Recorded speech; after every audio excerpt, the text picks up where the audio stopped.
దేవుని పరిశుద్ధ వాక్యాన్ని ధ్యానం చేద్దాం.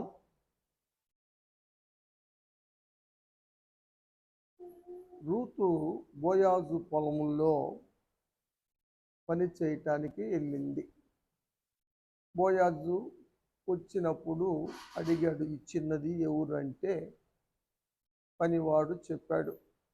పనివారి మీద ఉన్న అతను చెప్పినప్పుడు బోయాజు ఆ అమ్మాయి విషయంలో జాగ్రత్తగా ఉండండి అని యవనస్తులకు ఆజ్ఞాపించాడు.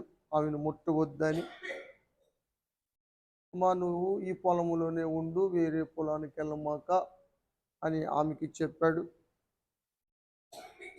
పనివారికి నీళ్లు చేదుపోయండి, ఆమె వచ్చి నీళ్లు తాగుతుంది, మీరు అబ్జెక్షన్ పెట్టమాకండి అని వారికి కూడా హెచ్చరిక చేశాడు. ఇవన్నీ చూసినటువంటి రూతు ప్రశ్నించింది ఎవరిని? బోయాజుని. అయ్యా, ఏమి చూసావు నన్ను? ఎందుకని నువ్వు ఇలా నన్ను లక్ష్యం ఉంచావు? నీ కటాక్షం ఎందుకు నా పట్ల చూపావు అని ఆమె అడిగినప్పుడు బోయాజు చెప్పాడు, అమ్మా, నీ భర్త చనిపోయిన తర్వాత నీ ప్రవర్తన నేను చూశాను. మీ అత్త పట్ల నువ్వు చూపించిన విధానం చాలా గొప్పది అని మెచ్చుకున్న సందర్భాలు మనం చూస్తాం. రూతు గ్రంథంలో 2వ అధ్యాయం 8 నుంచి చదువుదామండి.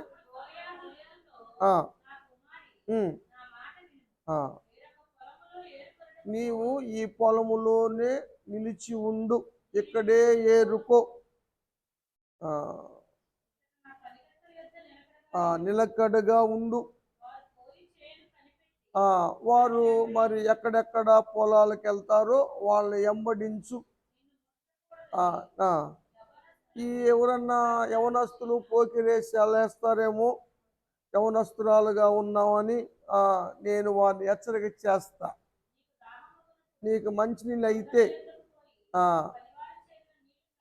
నువ్వు చేదుకోవాల్సిన పని లేదు, పని వాళ్ళు చేదు పోస్తారు, వాటిని నువ్వు హాయిగా తాగు అని బోయాజు చెప్తా ఉన్నాడు.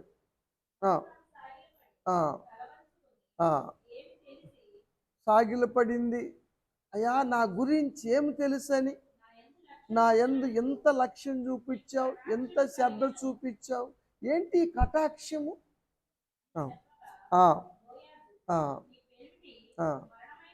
నీ పెనిమిటి మరణం అయిపోతే ఇక మా పెనిమిటే లేకపోతే అత్తతో పనే ఉంది, దాని తిప్పలు అది పడిద్ది, నా తిప్పలు ఏం పడతాను అనుకోకుండా అత్తను ఎంబడించి నువ్వు వెరగని జనం మధ్యకు వచ్చావు, నీ అత్తను ఎంబడించావు, నీ తల్లిదండ్రులు కూడా విడిచిపెట్టావు, నీ అత్త కోసం నువ్వు వచ్చావంటే నీ మనస్తత్వం అర్థం అవుతా ఉంది, నాకు ఇదంతా తెలియవచ్చింది. కాబట్టి నీ మంచితనాన్ని బట్టి నేను నీ కటాక్షం చూపుతాను అన్నప్పుడు ఆమె అంది, అయ్యా, నా ఎడల నీకు కటాక్షము కలగనిమ్ము అని చెప్పినట్లుగా మనం చూస్తూ ఉన్నాం. ఒక మానవుడైనటువంటి మనుష్యుడు బోయాజే తన దగ్గరకు వచ్చినటువంటి వ్యక్తికి ఇంత కటాక్షము చూపించి ఇంత లక్ష్య పెట్టినప్పుడు మరి ప్రేమ కలిగిన దేవుని దగ్గరకు వచ్చిన వారి పట్ల దేవుడు ఎంత లక్ష్యం ఉంచుతాడు, ఎంత కటాక్షము చూపుతాడండి అన్న విషయాలు ఈరోజు మనం ధ్యానం చేయబోతా ఉన్నాం అమ్మా. కాబట్టి దేవుని సన్నిధికి రావటం చాలా మంచిది విషయాన్ని మనం చూస్తూ ఉన్నాం. దేవుని కటాక్షము చాలా గొప్పది.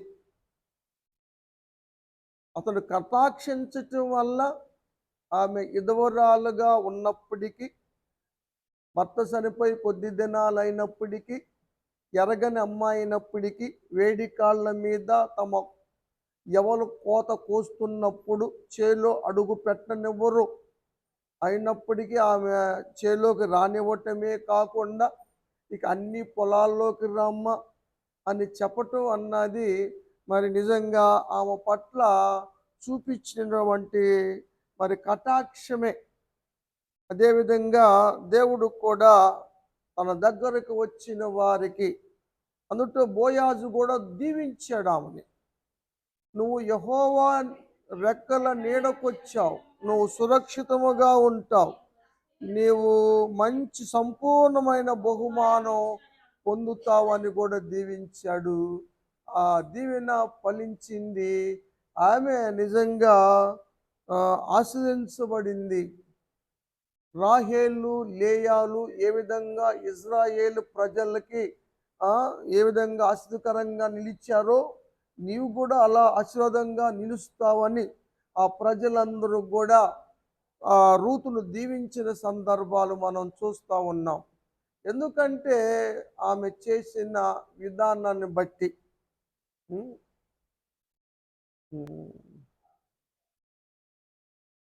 ఆమె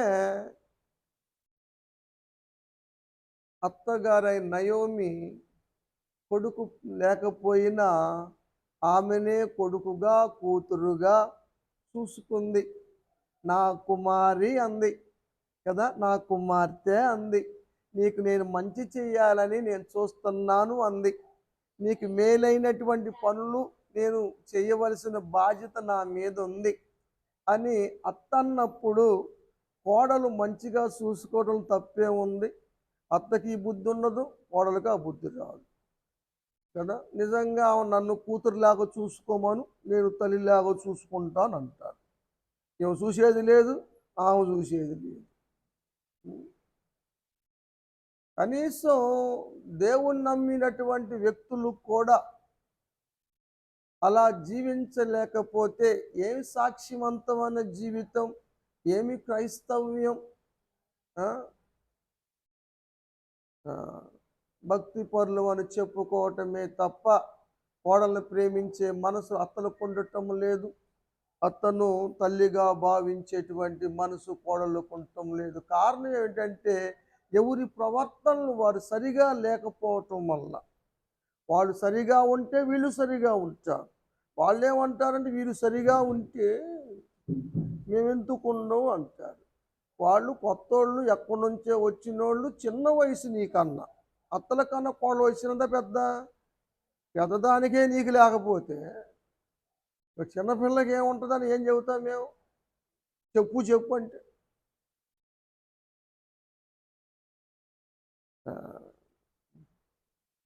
ఏదైనా దేవుని కటాక్షము మన జీవితాల్లో కలగాలంటే మన ప్రవర్తనను దేవుడు చూస్తాడు. ఎవరి కర్మకు వాళ్ళే బాధ్యులు. మన పని మనం చేసుకుంటూ వెళ్ళటమే. ఇశ్రాయేలు ప్రజలు ఎన్నో కష్టాలు, బాధలు పడ్డారు. ఫరో దగ్గర బానిసత్వపు జీవితం జీవించారు.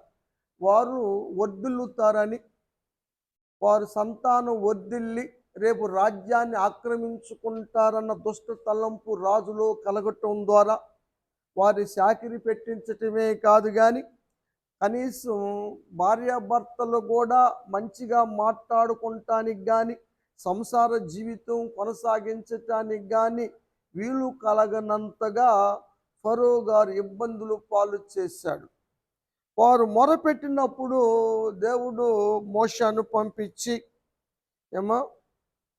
అద్భుత రీతిగా వారిని పంపటానికి మరి ఫరో ఒప్పుకునేలా చేశాడు. అంత మాత్రమే కాదు కానీ వారికి నష్టపరిహారం, వారు అదనంగా చేయించుకున్న పనికి ఓవర్ టైం ఇప్పించినట్లుగా దేవుడు నష్టపరిహారాన్ని ఇప్పించాడు. అడిగి తీసుకున్నారు బంగారపు వెండిని. 11వ అధ్యాయం 3వ వచనం నిర్గమాకాండంలో మనం చూస్తాం.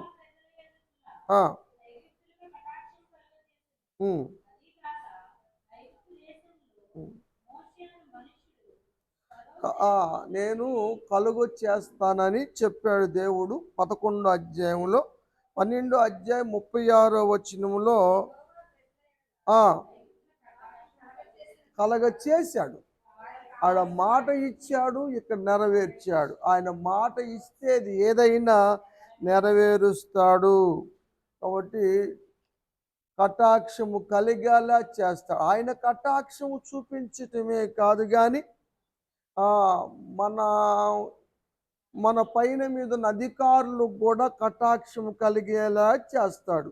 ఉద్యోగం చేస్తున్నప్పుడు అధికారులు కొంచెం ఇబ్బంది పెడతా ఉన్నప్పుడు ప్రార్థన చేసుకుంటే దేవుడు వారికి కూడా కటాక్షము కలిగించి మంచిగా చూసుకునే ఏర్పాట్లు కూడా దేవుడు జరిగించగలడు అన్న విషయాన్ని మనం చూస్తూ ఉన్నాం. దేవుడు ఎంత గొప్ప కార్యాలు చేసి ఇంతగా నష్టపరిహారం ఇప్పించి బాధల నుంచి విడుదల దయచేసి అద్భుత రీతిగా ఆటంకాలు తొలగిస్తే ప్రజలు ఎంత లోబడి ఉండాలి, ఎంత విధేయులుగా ఉండాలి ఏమ్మా.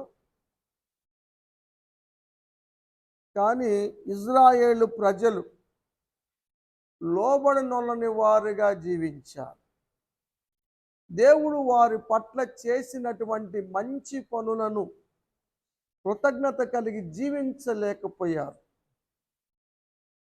సనుగుడు గొనుగుడు, ఏదైనా లేకపోతే విరోధంగా మాట్లాడటము, లోబడినొల్లని వారుగా జీవిస్తూ ఉంటే దేవుడు వారితో వెళ్ళటానికి ఇష్టపడలేదు. దేవునికి కోపం వచ్చేసింది. మోషేతో చెప్పాడు, మోషే నేను నీతో రాను, నేను మీతో రాను. ఒకవేళ వచ్చాననుకో, నాకు మధ్యలో కోపం వచ్చింది అనుకో, నేను చంపేస్తా మొత్తాన్ని అన్నాడు. నిజం. 33 అధ్యాయం చూడండి, నిర్గమాకాండం 3వ వచనం. మీరు లోబడనొల్లని ప్రజలు కనుక నేను రానాబాయ్. నిజంగా మనం లోబడకపోతే దేవుడు మనతో ఉండడు. ఈ సత్యాన్ని మీరు గమనించాలి. మనం లోబడనొల్లని వారిగా జీవిస్తే మాత్రము దేవుని తోడుని పోగొట్టుకుంటాం, దేవుని సహాయాన్ని పోగొట్టుకుంటాం. సత్యాన్ని మీరు గమనించాలి. అందుకని దేవునికి విధేయులుగా జీవించటం ఎంతో మంచిది. చదువమ్మ. నా కోపం వస్తే మధ్యలో చంపేస్తా అని మోషేతో చెప్పేశాడు. అయితే మోషే అడిగాడు. 12వ వచనం చదువుదాం.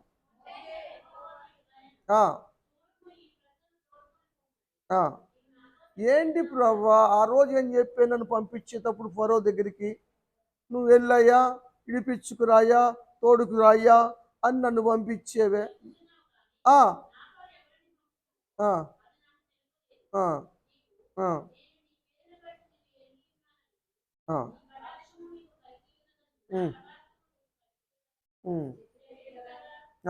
ఏం చెప్పావు అప్పుడు? నా కటాక్షం కలిగింది అన్నావుగా, వస్తానన్నావుగా, అప్పుడు చెప్పింది ఏంది, మరి ఇప్పుడేదో రానంటున్నావేంది? మరి అదే ఎందుకని రానంటున్నావు నువ్వు? ఒక పని చేయయ్యా, నువ్వు రాకపోతే మమ్మల్ని తీసుకెళ్ళమాక. నువ్వు రాకపోతే మేము రాం, మేము కూడా పోం. నీ సన్నిధి రాకపోతే మేము కూడా ఇక్కడ నుంచి ఇక్కడే ఉంటాం, పోం. ఎందుకంటే నువ్వు లేకపోతే అక్కడ ఏం అడ్డంకులు వస్తాయో, ఏం జరుగుతాయో ఏంటో మాకేం తెలుస్తుంది. నువ్వు ఉండబట్టి ఏది కావాలన్నా నువ్వు చేసావు. పగలు మేఘస్తంభంలో ఉండి వడదెబ్బలు కాకుండా చేసావు, రాత్రి అగ్నిస్తంభంలో ఉండి ప్రమాదాలు లేకుండా చేసావు. నువ్వు ఉండబట్టే కదా. నువ్వు లేకపోతే మేమెందుకు వెళ్తాం, నేను వెళ్ళను అని ఈయన అన్నాడు. దేవుడు అన్నాడప్పుడు ఒక మాట చెప్పాడన్నమాట మోషే గారు, ఒకవేళ నీకు కటాక్షం ఉంటే మాతో రా, లేకపోతే లేదు అని మోషే దేవుడితో అన్నాడు. ఇప్పుడు దేవుడు అన్నాడు 17వ వచనంలో, నీవు చెప్పిన మాట ప్రకారం చేస్తా, ఎందుకంటే నీ మీద నాకు కటాక్షం కలిగింది. దేవునికి స్తోత్రం. దేవుని కటాక్షం వల్ల కలిగే మరి యొక్క మేలు ఏంటంటే, మనం ఏమి చెప్పితే అది చేస్తాడు. నువ్వు ఏం ప్రార్థన చేసి ఏది అడిగితే అది ఇస్తాడు. అదే దేవుడు కటాక్షం నీ మీద ఉందని గుర్తు కదా.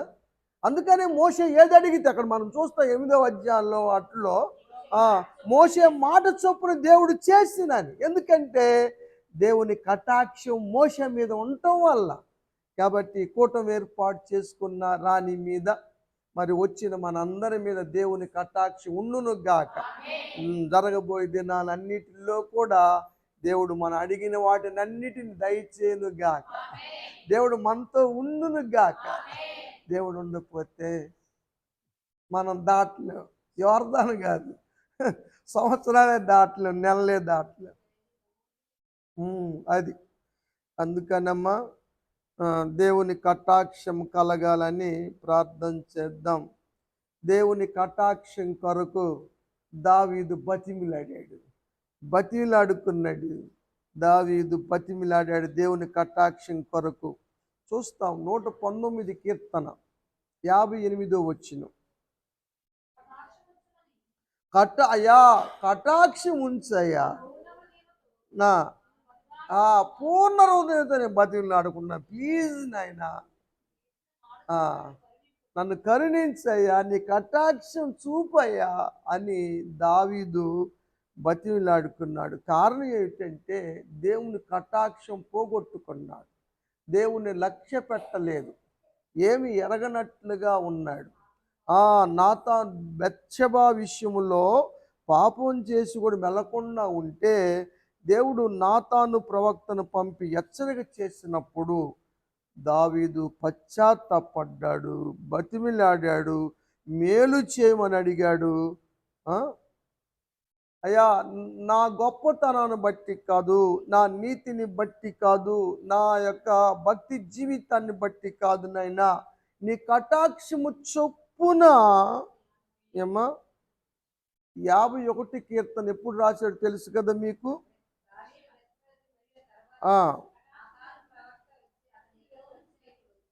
18వ వచనం. అయ్యా నీ కటాక్షం చొప్పున మేలు చేయి నాయనా. నిజంగా కటాక్షం ఉంటే దేవుడు మనకు మేలు చేస్తాడు, మనతో వస్తాడు, మనం చెప్పినట్లు ఇంట్లాడు.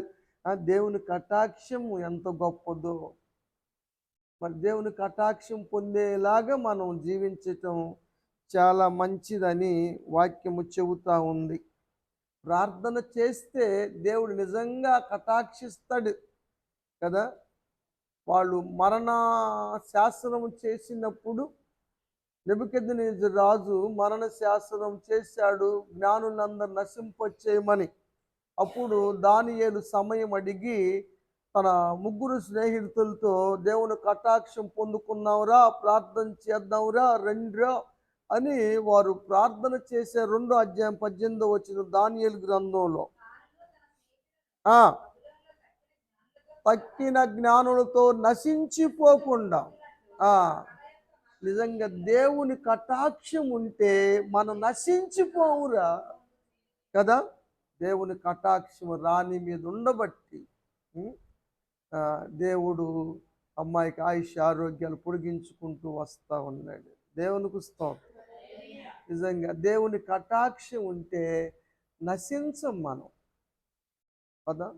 దేవుని కటాక్షమే మన జీవితంలో ఆయుష్ ఆరోగ్యాలతో ఈ భూమి మీద సజీవ లెక్కలో జీవించగలుగుతున్నాం. చదువమ్మ.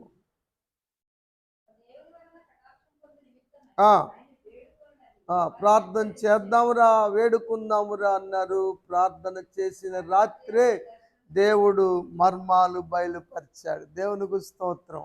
అపాయము తొలగేలా చేశాడు. రాజు శాసనాన్ని రద్దు చేసేలాగా, జ్ఞానులందరినీ బతికించేలాగా. వీరే కాదు, ఆ దేశంలో ఉన్న జ్ఞానుల మీద కూడా ఉన్నటువంటి ఆ కత్తి ఎత్తివేయబడింది, శాసనం మార్చబడింది. ప్రార్థన దేన్నైనా చేస్తుంది. ఆ సత్యము ఇక్కడ మనం చూస్తూ ఉన్నాం. కాబట్టి దేవుని కటాక్షము కలిగేలాగా ప్రార్థనలకు రండి అమ్మా, ప్రార్థనలు చేయండిరా, దేవుని కటాక్షం పొందుకోండి. దేవుడు మనల్ని బ్రతికేలా చేస్తాడు, క్షేమస్థితిని ఇస్తాడు, మనకు అడ్డంకులు తొలగిస్తాడు, మర్మాలు బయలుపరుస్తాడు, మనకు తోడై ఉంటాడు, మనం చెప్పినట్లుగా చేస్తాడు, అడిగినవి దయచేస్తాడు. ఇంత కటాక్షం పోగొట్టుకుంటా ఉన్నా. ఇంకా ప్రార్థన చేయటానికి దేవుని సన్నిధికి రండి. దేవుని సన్నిధికి వస్తే కటాక్షం పొందుతారని సొలొమోను రాస్తాడు. 8వ అధ్యాయం 34వ వచనం. అనుదినము నా గడప దగ్గర కనిపెట్టుకొను. దేవుని మాటలు వినాలిరా. దేవుని కటాక్షం ఎలా వస్తుంది? లేకపోతే ఈ పిల్లలు రోజు వస్తున్నారు, భయభక్తులతో వస్తున్నారు, ప్రార్థన చేస్తున్నారు, నా బోధ వింటున్నారు. దాన్ని బట్టి దేవుడు కటాక్షిస్తాడు. చదువం దేవుని కటాక్షము వారికి కలుగుతుందని దేవుని యొక్క వాక్యములో చూస్తాం. ఇంకా ప్రార్థన చేసేవారికి, దేవుని సన్నిధికి వచ్చి దేవుని యొక్క వాక్యాన్ని వినేవారికి, సత్ప్రవర్తన కలిగినటువంటి పురుషుడికైనా స్త్రీలకైనా దేవుని కటాక్షము కలుగుతుంది. ఇది కూడా సొలొమోను రాశాడు, 12వ అధ్యాయం 2వ వచనం. సత్పురుషునికి మంచి ఆలోచనలు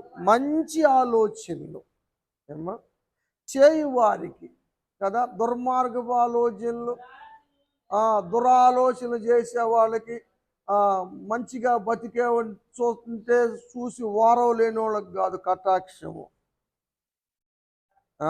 మంచి సత్పురుషుడు అంటే మంచి చేయటమే కాదు, తన ఆలోచనలు కూడా మంచిగా ఉండాలి. ఎందుకంటే కింద కాంటెక్స్ట్లో ఏమన్నాడంటే, దురాలోచనలు అంటే పైయోళ్ళు మంచి ఆలోచనలో ఉండాలని, ఈ కాంటెక్స్ట్ని బట్టి. కాబట్టి మంచిగా ఆలోచించండిరా. మళ్ళీ మనం సరి చేసుకునే ప్రయత్నం చేద్దాం. అంటారు కదా, ఎవడు తాగితే వాడి తాటి పన్ను కడతాడని.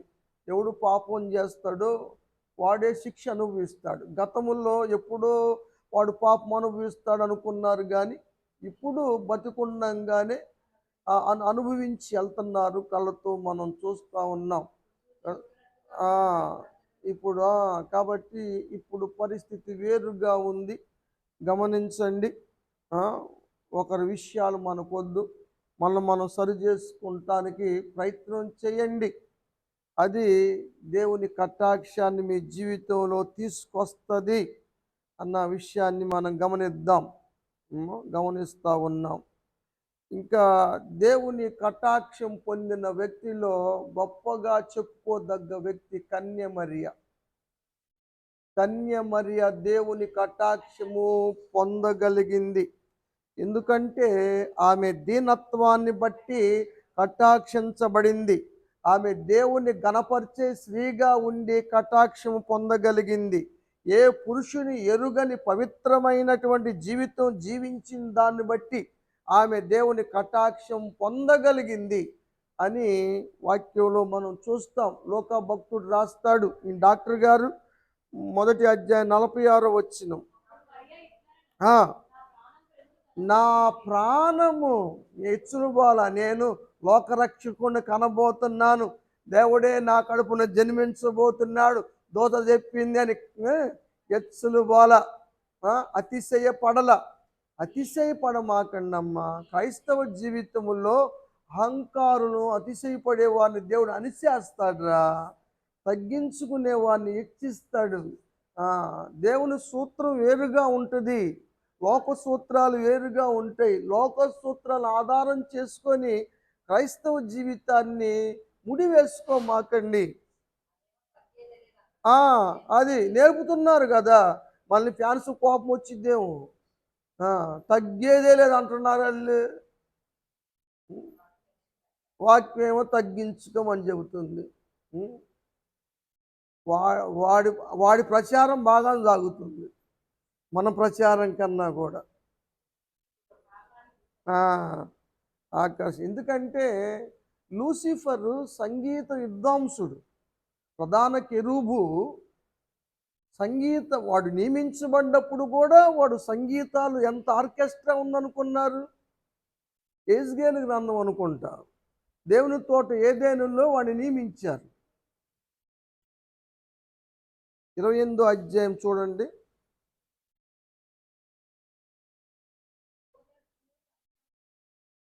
చాలా అందమైనటువంటి కెరూబు. దేవుని తోటన ఏదేనులో నువ్వు ఉన్నావు. నవరత్నాలు పొదగబడ్డాడు, సూర్యకాంతము, గోమేధికం అలంకరించబడ్డాడు. ఎంత హోదా కదా. ఇప్పుడు పోలీసులు వాళ్ళ స్టేటస్ని బట్టి ఇక్కడ స్టార్స్ ఉంటాయి. ఆ ఆ స్టార్ని బట్టి ఎస్ఐ గారా, డిఎస్పియా, ఎస్పియా అన్నది అర్థం అవుతుంది కదా. ఆ ఆ పిల్లన గురువులు వాయించారు. నిజంగా వాడు ఆర్కెస్ట్రా ద్వారా ఆకర్షిస్తాడు సంగీతం కదా. అది చాలేమ్మ. కాబట్టి ఆర్కెస్ట్రా మనుషుల్ని బాగా మీరు ఉదయాన్నే కానీ విన్నారనుకో, ఏ పాట అయినా సరే ఏదో ఒక టైంలో అది వచ్చేస్తుంది. ఏం చేద్దాం మరి, వాయిస్తున్నారు రాత్రులు పగులు కూడా.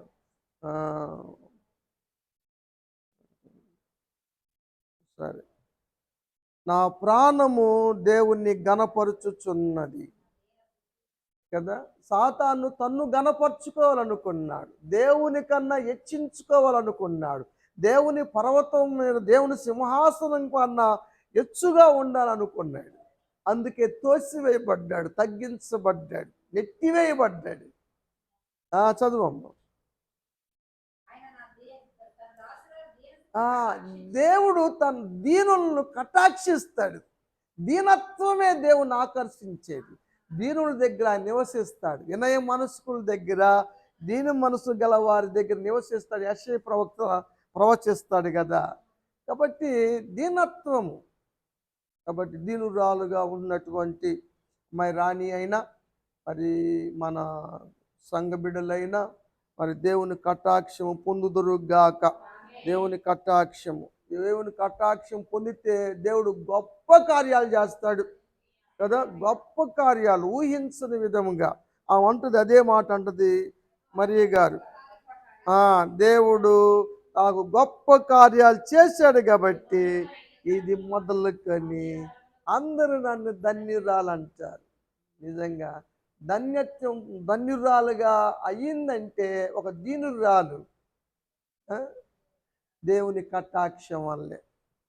కాబట్టి దేవుని కటాక్షము గొప్పది. అక్కడ అదంతా ఆమె చెప్పింది. 52 వచ్చిన ఒకసారి చదువుదాం. అది బలవంతులైన గర్విష్ఠులను పడదోస్తాడు సింహాసనం మీద నుంచి, దీనుని సింహాసనం మీదకి ఎక్కిస్తాడు. ఆకలిగొన్న వారిని భోజనముతో తృప్తిపరుస్తాడు. ధనవంతులకు తిండి లేకుండా చేస్తాడు. ఉన్నా తినలేదు. అది ఇప్పుడు అందరు గడ్డి తింటున్నారు, అదేమంటే వెట్ట గ్రాస్ అంటున్నారు ఆరోగ్యం కోసం. కాబట్టి దేవుని కటాక్షము మన జీవితాల్లో చాలా మంచిది.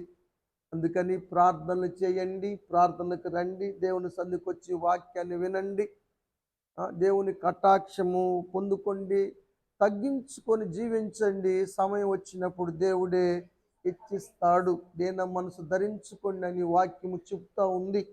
ఆ వాక్యం చూస్తూ ఉన్నా. అప్పుడు దేవుడు జాలి పడతాడు, పరిస్థితిని మారుస్తాడు, భాగ్యాన్ని తెప్పిస్తాడు. యెషయా గారు చెప్తాడు. 60వ అధ్యాయంలో చూద్దాం, 10వ వచనం చెప్పి ముగిస్తాను, టైం అవుతుంది.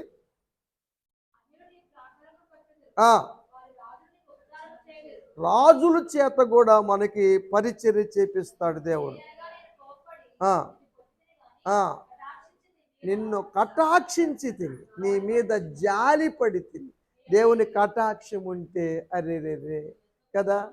తండ్రి ప్రేమ ఇక్కడ చూస్తాం. మనకు కూడా బిడ్డల మీద కోపం వచ్చిందనుకో, ఒక దెబ్బ వేస్తాం, తర్వాత బాధ వేస్తుంది. వాళ్ళు మెలకుండా తినకోకుండా పండుకున్నారనుకో, అలే మళ్ళీ లేమల్లే అని బతిలాడుకుంటాం. దేవుని ప్రేమ లాంటిది. మన మీద జాలి పడతాడు దేవుడు. దేవుని కటాక్షం ఎంత గొప్పదో. దేవుని కటాక్షము మరి కూటమి ఏర్పాటు చేసుకున్న రాణి పట్ల దేవుడు చూపించునుగాక. ఆరోగ్యాలు ఇచ్చి జరగబోయే దినాల్లో పోషించి సంరక్షించి లోటు లేకుండా. ఎందుకంటే బిడ్డకు తల్లిదండ్రులు లేరు, మరి భర్త గారు లేరు, బిడ్డలు దూరంగా ఉన్నారు. ఒంటరిగా దేవుణ్ణి బట్టి మరి ఎక్కడో జగనన్న కాలనీలో బతికేస్తూ ఉంది.